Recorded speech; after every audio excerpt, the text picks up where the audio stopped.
Hello, and welcome to another edition of Storytelling on Orchard Street. I'm your host, Pete Solomita, and we're in the podcast studios of P&T Knitwear Bookstore on Orchard Street, 180, matter of fact. With me is Paul Schack. Paul is a Nebraska to New York City transplant with a passion for art, wellness, the great outdoors, and human potential.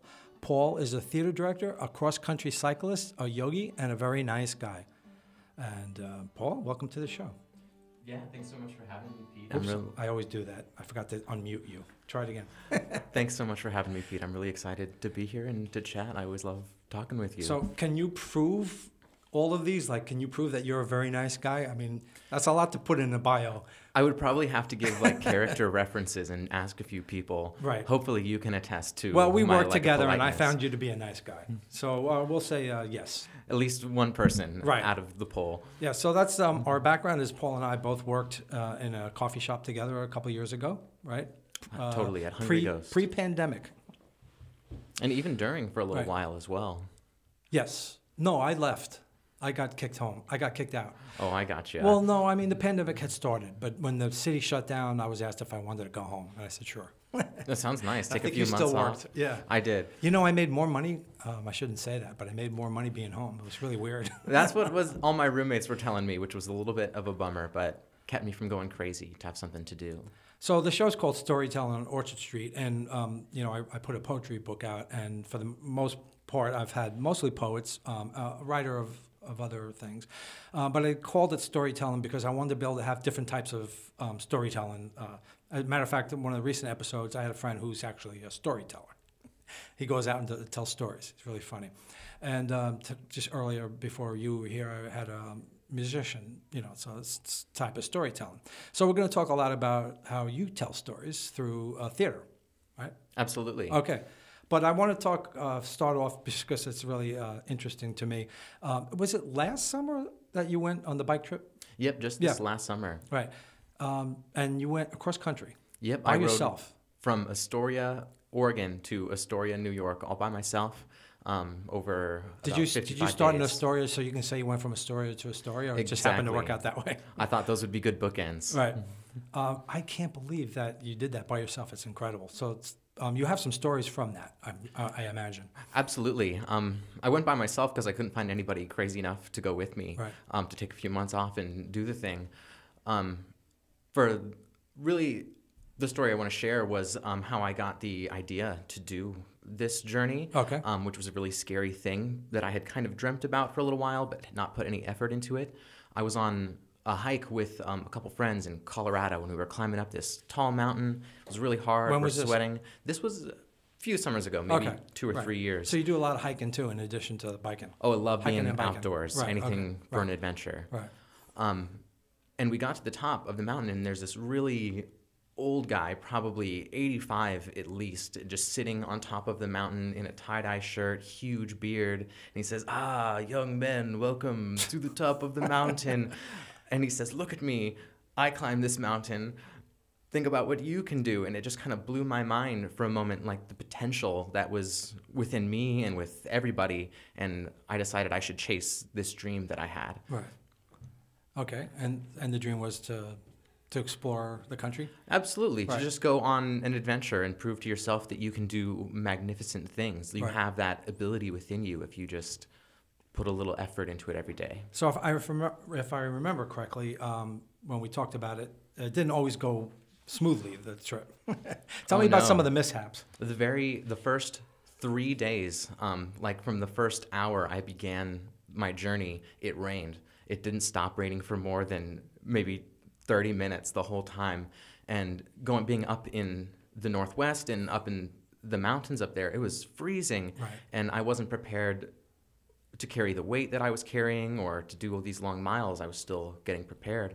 And I thought about quitting even I was in going to those ask very you, days. 'cause I think I would have thought that myself. Yeah, it was. I What am remember I doing to myself? days I just was cowering on the side of the road under a tree trying to keep my There's hands nothing warm. worse than cold rain. Oh, no, the worst. And you went for 3 days. Uh-huh. And you didn't have a place to stay, right? You I were just slept in a outdoors. little tent. Oh. But doing those 3 days at the beginning, afterwards, everything felt like a piece of cake. Right. You knew You got through it. exactly. You Right. you had already accomplished the What could be hardest part. worse, except maybe being chased by a bear or Oh, something? totally. They're totally waterproof. Right. You know. Were there any animal, I'm interactions? I'm very sad to say I did not see any bears, but Right. I did right as I crossed into Montana over a mountain pass. I saw this huge bald eagle dogfighting above the road Whoa. with a huge crow, perhaps. Holy cow. And right as I was passing beneath their dogfight, the eagle swept down in front of me to grab a snake off the road. I Oh, thought I was going to man. run the thing over. It Wow. swept to the side of me, and I felt close enough to touch it. Wow. Welcome to Montana. That's crazy. I've never seen an eagle up close, and that's like something out of National Geographic or something. It was they're enormous birds. You didn't get a picture, did you? Oh, no way. It was yeah, it happened too fast. Yeah, yeah. I thought about it afterwards, like, oh, Right, wow. man, that would have been great. A little video of that. Yeah. Definitely. Did you take videos and I took pictures? a Yeah. bunch of photos that Yeah. are like all on my Instagram. I have some files on my computer. Right. And I was doing a video diary at the beginning during the really rainy 3 days, but I had some technology issues that prevented me from doing it on the rest of the journey. Right. Did you think about doing that? Like having a document, like people can view the produced thing? I wanted a lot more like video content, but also I just kind of kept a photo journal that I Right. could share with people. Okay. You have anything else you want to talk about as far as that goes, the bike ride? I just think anybody could do it if Right. you. Most of the people I met, they were retired people who just thought that sounded like a cool adventure because they had the time. Right. And a lot of people don't believe that they could do such a magnificent thing. And I want to say that Right. they can. Any plan to do it again? Maybe not the same way. Something Right. a little different, up and down instead of side to side, perhaps. Okay. Right. So tell me your background in theater before we get to something you recently did and something you're working on. Totally. So I started doing theater probably my very first time in 8th grade. I was in Alice in Wonderland, and from then I was just kind of hooked. I decided I did it all throughout high school, decided to go study it in college. I went to the University of Nebraska-Lincoln for performance and directing and stage management, and then I moved to New York to pursue my dream of doing theater in the big city, and we've done a play every few months since, and here we are, working on another one. So it was it last October that you did the Chekhov? Yes, last October, like right Why on do I Halloween. think it was the year before that? No, it was Halloween last year. Huh? It was Halloween last Yeah, year. Right. That was terrific. Explain that. So we did Chekhov's The Seagull in Prospect Park, in the peristyles, in this very public space for everyone It's a to cool just... place to do it. Exactly. It's Right. kind of Grecian, Right. classical, Yeah. and it adds kind of a grandeur to Right. this play in the park that we wouldn't have gotten if we had just done it in the field. So I have to say thank you to Prospect Park for letting Right. us do it there. And also because it was in such a prominent location, we got a lot of people just passing by Right. to start watching the show. And we got a much bigger turnout because of that than I Right. would have anticipated. How many times did you do it? We only did it the 3 or the 4 times. Right. We had it a very short run. Right. For the project we're doing right now, I'm hoping we can do at least another extra weekend. I would think so because there's a lot that goes into getting it to the point where it's being produced, and it'd be much more fun if people could see it more. Oh, absolutely. Yeah. At the end of the last one, everyone just said, oh, can we find another place to do it for a Right. week? Uh-huh. Because you do put in so much Sure. effort and love and Right. behind the scenes work as well. Right, and probably at that point, everybody's just feeling comfortable with it. Oh, yeah. You're excited. After 2 or 3 shows, you're like, Right. all right, I'm ready to keep doing this. Yeah, of course. And So if you- explain, because it was done like in a contemporary way, correct? So the play is about 100 years old, written in Russia. We modernized the play a little bit, both in dress and in some of the actors who were playing the roles. We had like irregular gender casting. Right. We love a gender bender. Uh-huh. We didn't care for racial looks when we were casting family members. We just wanted the best actor for every given Right. role because we figure that allows the text to shine most effectively. And then when you have elements like gender and race, you can allow that to add another layer to the text while you're working. That's when people bring their real experience to the Right. text. Right. And you kind of blend this 100-year-old play with modern experience, and you find that it's actually exactly what we're living today. Right. I really enjoyed it. So I'm looking forward to your next adventure. So the next one is going to be Romeo and Juliet. It's another sad one. Right. The kind of the take for this one is we're trying to do it really minimalist, not big costumes, big lights, or anything like that. And we're really trying to focus on the poetry of the thing, as well as the action. There's a lot of sword fights in Romeo and Juliet, and we want to have it's a visual spectacle in that way, Right. And that's our chance to wow people. And are you going to do, because obviously it's been done quite a few ways. It's been, transformed and modernized. Of course. Yeah. Are you going to do any of that, or are you going to stick more to the basic? Or we're doing the text is the text. I'm not rewriting anything, but Okay. we have done a lot of cutting from the text. We've probably cut about half of the text away. So instead of running 2.5, 3 hours, it'll be an hour 20 perhaps. Okay. And we're hoping that shorter length makes it a little bit more accessible to people just walking by for a day in the park. Right. Because that's our goal at the end of the day, to just provide it for people. Right. And so doing that, is anything lost, or are you making it? I hate to say you can make Shakespeare stronger, but do you find either one of those happening? I think it kind of depends on what kind of Shakespeare fan you are, maybe. Right. And maybe someone who has read all the plays, understands all the references, they're going to find that I've slighted them a little bit. Okay. But most people don't need to hear the references to Venus and Adonis or the Greek gods to still understand the story, especially for Romeo and Juliet. Mm-hmm. They know it very well. They've Right. seen it before. Right. And for us, it's just about taking them on that journey again. And maybe they see something new that they hadn't seen before and say, oh, I think that too. I feel that too. Right. Why Romeo and Juliet? Just curious. I've wanted to do it just forever. I think it's such an exciting play. The very Right. first scene is a brawl that turns into a larger brawl that Right. turns into a riot on the street. Right. And I think it's just so exciting for that reason. And the poetry it's some of the best in the Shakespeare's canon. You have the balcony scene, you have all the greatest soliloquies, and I find so much wisdom in it. The wisdom being that, like, all these people are willing to die for what they love. Right. And I think to live fully is worth dying for. Did you bring something to read from that, or? I have the whole script with me. If Right. you want, we could read a scene. I could read I'm in the play as well. I could Oh, read. okay. I have a soliloquy I could read. Right. I also have some sonnets from Shakespeare as well, Right. in case you didn't want to take anything too out of context. Well, why don't you read the soliloquy? That's hard to say. From the play to get Yeah, people yeah. interested in. Do you know when it's going to be? Is that planned yet? Last 2 weekends in March is Okay. our plan right now. We have a little bit of a bump in the road we're dealing with, but I Right. think we're taking it in stride. And it's going to be in the park again. Prospect Park, and we're also looking at Herbert von King Park. Where's that? And it's in Bed-Stuy. Oh, okay. They have a public stage and good Nice. open space that we think we Right. might be able to share again. And Prospect Park, where would it be? Probably we're hoping again for the peristyles and then Okay. one of the larger field spaces, depending on what kind of permit we can get. Great. Yeah.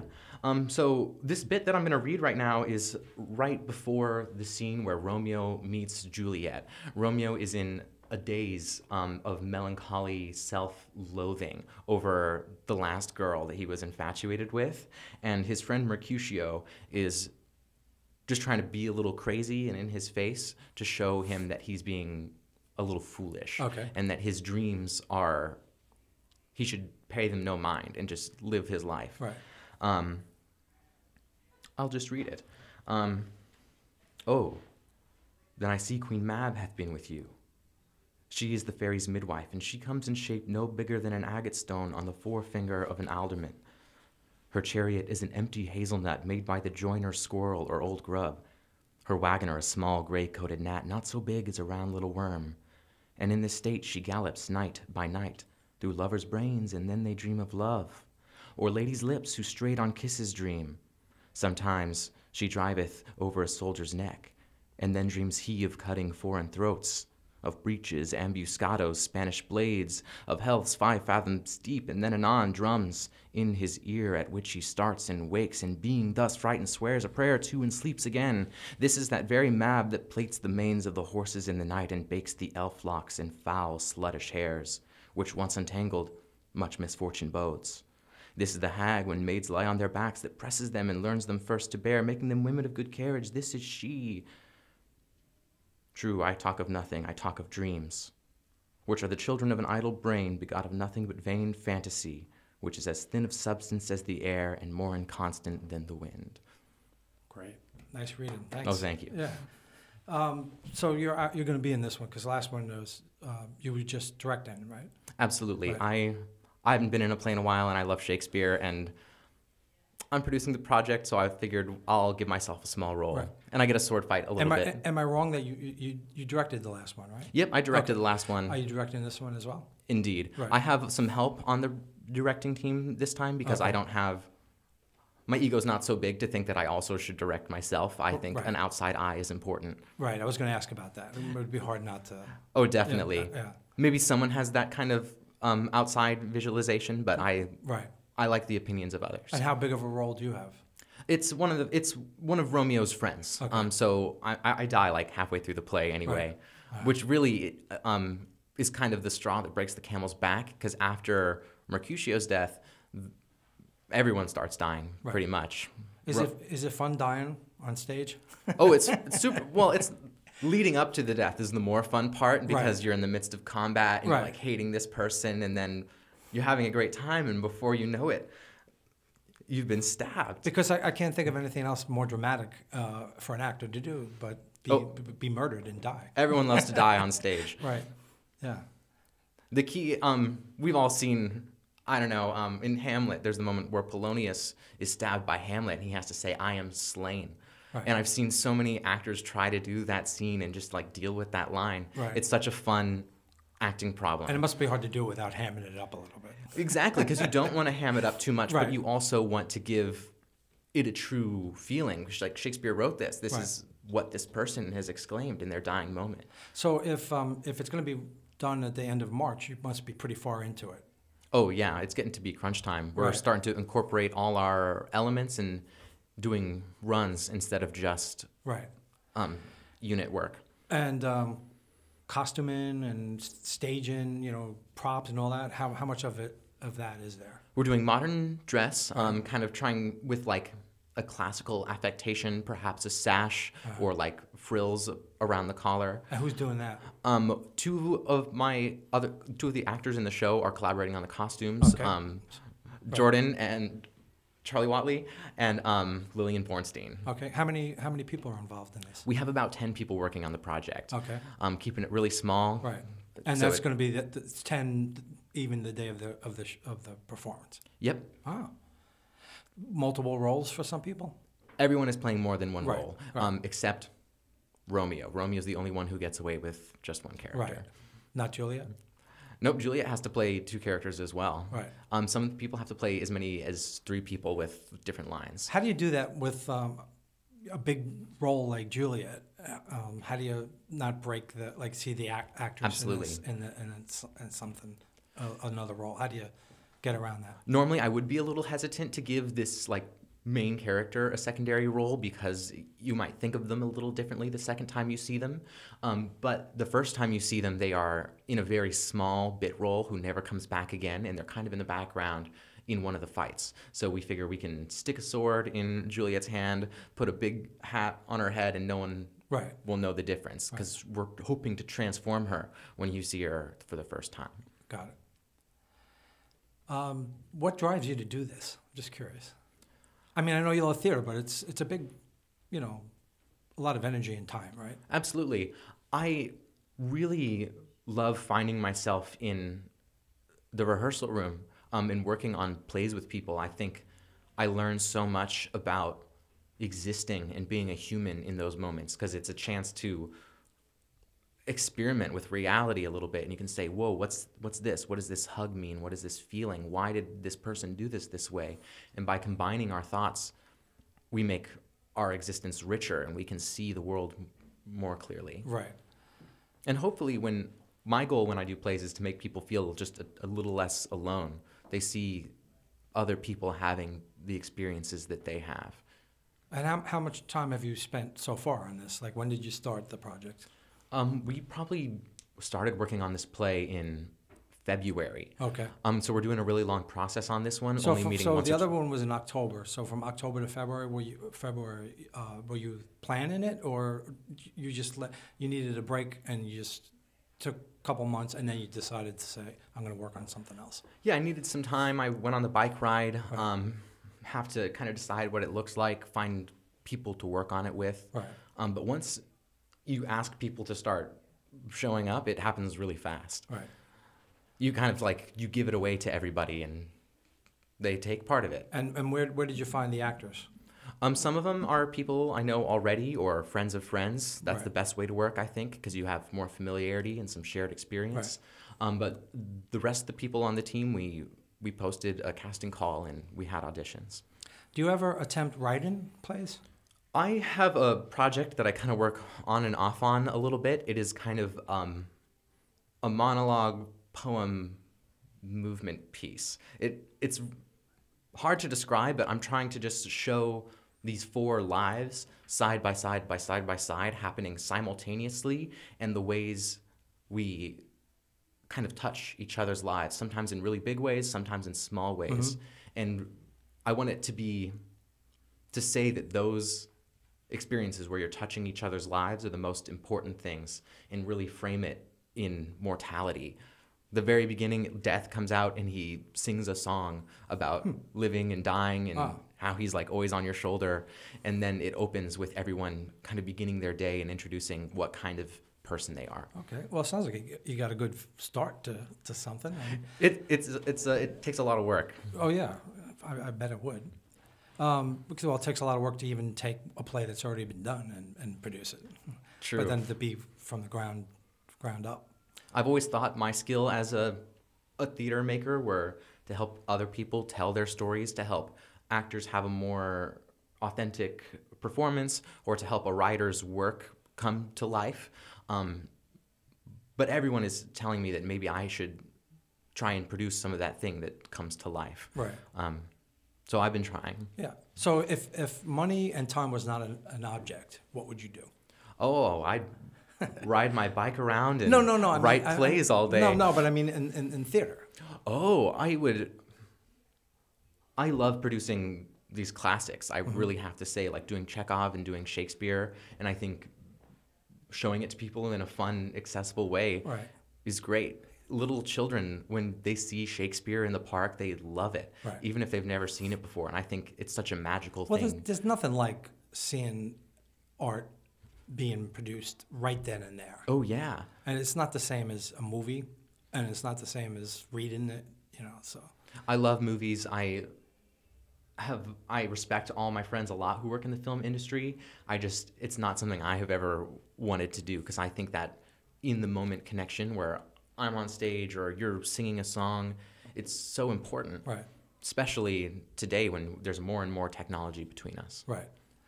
So you've brought other things that you were interested in reading. What else do you have for us? So I have a sonnet that I'm a big fan of that was kind of maybe a little connected to Romeo and Juliet. Uh-huh. And I brought some poems as well that are kind of about getting away from everything, more in line with the outdoor adventure. Oh, which would you like? Do one of those. Do one of those? Yeah. I'd like to throw a poem in there. Yeah, we love a poem, especially from a classic. I have...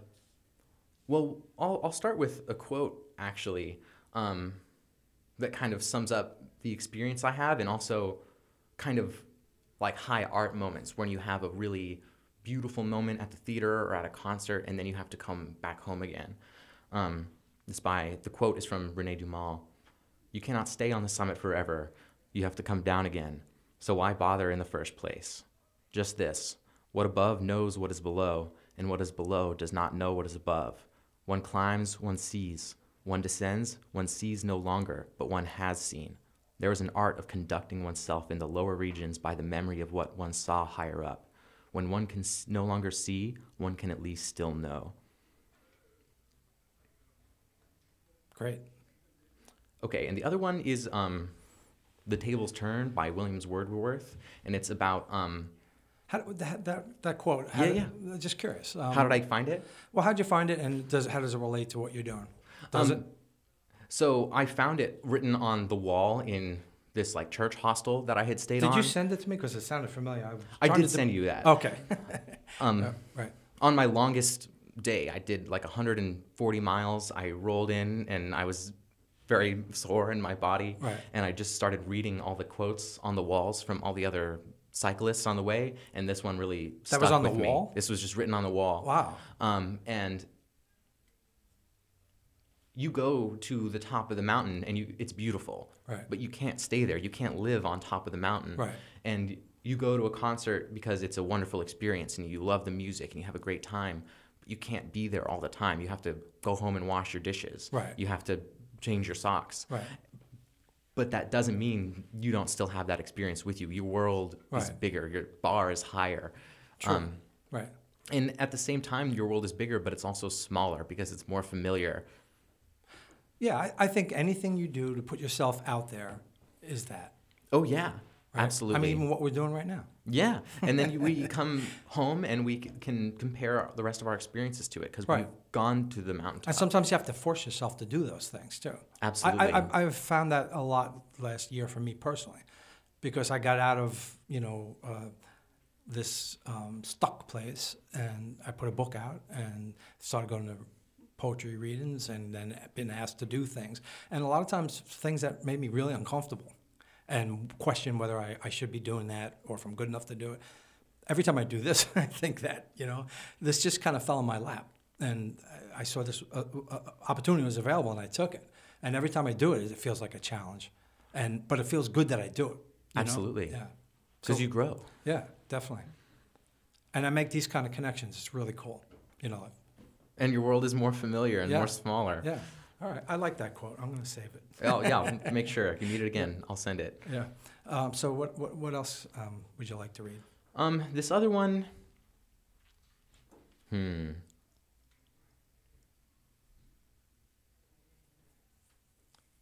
Do you ever write poetry? Not that I can share. More just like I do my journal in the morning, and every once in a while it rhymes. This one is it's by Williams Wordsworth. It's The Tables Turned, and it's about the wisdom you can gain from the world and away from books, and you can get from experience. Oh, I like that, yeah. Up, up, my friend, and quit your books. Oh, surely you'll grow double. Up, my friend, and clear your looks. Why all this toil and trouble? The sun above the mountain's head, a freshening luster mellow. Through all the long green fields has spread his first sweet evening yellow. Books, 'tis a dull and endless strife. Come and hear the woodland in it. How sweet his music. On my life there's more of wisdom in it. And hark, how blithe the throstle sings. He too is no mean preacher. Come forth into the light of things. Let nature be your teacher. She has a world of ready wealth, our minds and hearts to bless. Spontaneous wisdom breathed by health, thus breathed by cheerfulness. One impulse from a vernal wood may teach you more of man, of moral evil and of good than all the sages can. Sweet is the lore which nature brings. Our meddling intellect misshapes the beauteous forms of things. We murder to dissect. Enough of science and of art. Close up those barren leaves. Come forth and bring with you a heart that watches and receives. Cool. Interesting poem for a poet to write, dare I say, about abandoning the books. Yeah. It's not good self-promotion, I guess.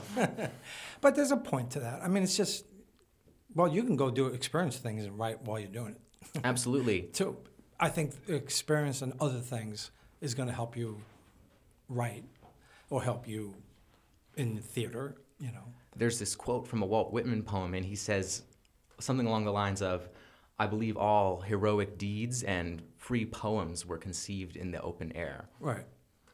Yeah. I mean, you have to get outside yourself to create art, I think. You have to create space in your existence. Right. You have to expose yourself to other people's art and to other people. Right.